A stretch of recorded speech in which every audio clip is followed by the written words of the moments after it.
আসসালামু আলাইকুম। নাহিদ ঝড়ে কাঁপছে কিন্তু পাকিস্তান শিবির।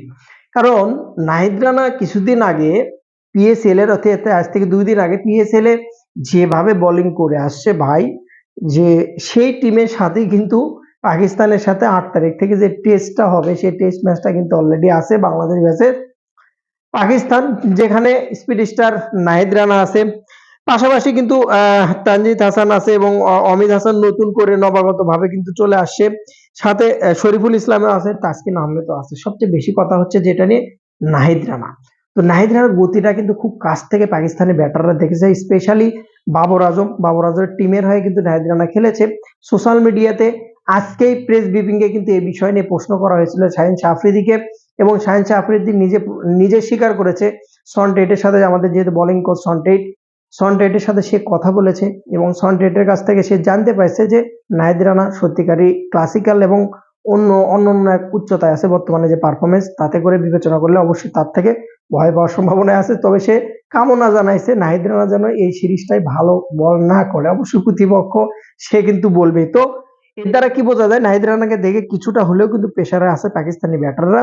বিশেষ করে এবার কিন্তু আপনি যদি দেখেন, এই যে পাকিস্তানের যে টিমটা এবার আসছে, তারা কিন্তু একটা লক্ষ্য নিয়ে আসে। সেটা হচ্ছে যে তারা কিন্তু বাংলাদেশের কাছে হোয়াইট ওয়াশ যে বিষয়টা আগের বার যেভাবে বাংলাদেশের সাথে ভরাডুবি হয়েছিল, সেই ভরাডুবি থেকে বাঁচার জন্য খুব আপ্রাণ চেষ্টা তো করবে 100%। এবং খুব ভালো প্রিপারেশন নিয়ে আপনি যদি দলের কন্ডিশন দেখেন, আপনি টোটালি আপনি যদি দেখেন আব্দুল্লাহ ফয়সালের কথা, শান মাসুদের কথা যদি বলেন, আহমেদ বাটের কথা যদি বলেন, বাবর আজমের কথা যদি বলেন, আপনি হাসান আলীর কথা, ইমামুল হকের কথা, খুররাম শাহজাদের কথা যদি বলেন, মোহাম্মদ আব্বাস, মোহাম্মদ রিজওয়ান, এই যে স্পেশাল যেগুলা মেন ক্যাটাগরি ক্রিকেট অর্থাৎ টপ লেভেলের যেগুলো পাকিস্তানের ক্রিকেটার, সেরকম শক্তিশালী একটা টিম নিয়ে কিন্তু তারা আসে।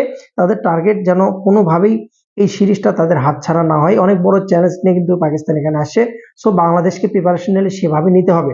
তো নাহিদ রানাকে নিয়ে একটা ভালো একটা কোয়ালিটির দিক বা ভালো একটা এক্সপেন্সিভ দিক কি থাকবে, সেটা হচ্ছে পাকিস্তান পিএসএল এ নাহিদ রানা খেলার পর এই যে নাহিদ রানার বল যারা কাছ থেকে দেখেছে, অন্তত কিছু না হলেও গ্রামের ক্রিকেটে মানুষ খেলেও না, এর বল কিন্তু গতি আছে রে, এত খেলা বাড়া খুব ঝামেলা, এই যে মনের একটা কনফিডেন্স কিছুটা হলেও সমস্যায় ফেলবে নাহিদ রানার এই বলটা। আমি যতটুকু আমার কনফিডেন্স, যতটুকু বিশ্বাস। তবে হিতে বিপরীত হতে পারে, পিচের আচরণের উপর নির্ভর করবে অনেক কিছু।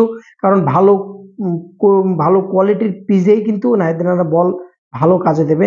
মিরপুর অনেক সময় খুব বাজে কোয়ালিটির পিচ হয়ে থাকে, বাজে আচরণ করে। যেখানে কিছুদিন আগে যদি আপনি দেখেন, প্রথম ওয়ানডে যে খেলাটা হলো, প্রথম ওয়ানডে যে খেলা হলো, নাহিদ রানা সেখানে খুব বাজে বল করেছিল। পরবর্তীতে ২ ওয়ানডেতে কিন্তু পিচের কন্ডিশন আলাদা ছিল, সেখানে সে কিন্তু ৫টা উইকেটও কিন্তু নিয়েছে। তো ওইরকম যদি পিচের আচরণ চেঞ্জ হয়, সেক্ষেত্রে নাহিদ রানার গতিটা কাজে দেবে না, বা আশা করছি পিচের আচরণ চেঞ্জ হবে না। আশা করছি যে কিউরেটর যিনি আছে বর্তমানে, অবশ্যই সে আদলে পিচ বানানোর চেষ্টা করবে। বাংলাদেশ এবং পাকিস্তানের টিমের ভিতর যদি দুটা বিবেচনা করেন আপনি শক্তিমত্তার দিক থেকে, চোখ বন্ধ করে আপনি বলতে পারেন স্বাভাবিক পাকিস্তান আগে থেকেই যে টিমটা এবার নিয়ে আসছে, রিজওয়ান, বাবর আজম, শান মাসুদের কথা বলেন, হাসান আলী, শাহীন আফ্রিদি, ভালো কোয়ালিটির টিম 100%।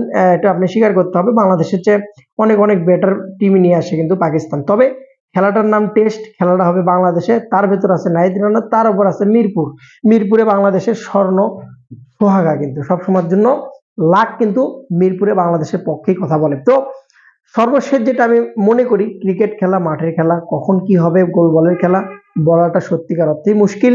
তবে বাংলাদেশ যে টিমটা দিয়েছে শান্ত মেহেদীকে নিয়ে এবং মুশফিকুর রহিম এক্সপিরিয়েন্স পার্সন নিয়ে, টোটালি যদি বোলিং ইউনিটটাও দেখেন আপনি, ব্যাটিং ইউনিটটাও দেখেন আপনি, একবারে খারাপ দল না, মোটামুটি লড়াই করার মতো দল।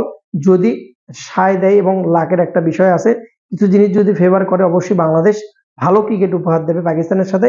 আর পাকিস্তানের সাথে বরাবরই পাকিস্তানের সাথে বাংলাদেশ কিন্তু ভালো ক্রিকেট খেলে, এটা আগে থেকে। যখন কারোর সাথে রান না করলেও সাকিব আল হাসানের রান কিন্তু মোটামুটি পাকিস্তানের সাথে ছিল, মুশফিকুর রহিমও পাকিস্তানের সাথে বরাবরই ভালো খেলে।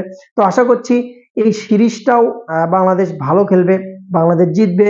পাকিস্তানকে অবশ্যই নাহিদ রানাকে সমীহ করে চলা উচিত, ভয় করা উচিত। অবশ্যই নাহিদ রানা বলের গতি বিবেচনা করে হলেও বাবর আজমকে সহ, শান মাসুদ সহ, মোহাম্মদ রিজওয়ান সহ নাহিদ রানা যেন ২ ইনিংসে অন্তত ৮ থেকে ৯টা উইকেট নিতে পারে, এই আশা কামনা ব্যক্ত করছি। ভালো থাকুন।